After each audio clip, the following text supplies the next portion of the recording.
zatvoriš, a srce ti gori. Ti znaš da život više ne govori. On sluša tvoju tišinu i dah, tiho ti šapuće, ne osjećaš više strah. Molitva koja utiče na tvoju stvarnost dolazi iz srca kroz iskrenu zahvalnost. Kada duša zatreperi u tišini svesti, tada menjaš prirodu svoje realnosti.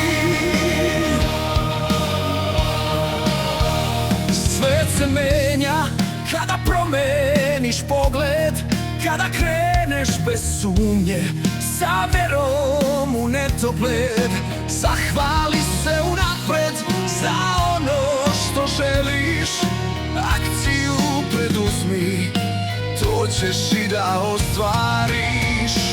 Molitva koja utiče na tvoju stvarnost dolazi iz srca kroz iskrenu zahvalnost. Kada duša zatreperi u tišini svesti, tada menjaš prirodu svoje realnosti.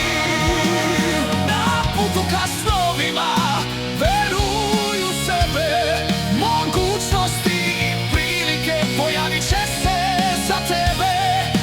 Zahvalno srce i vera bez kraja, to je molitva koja sve to obasjava.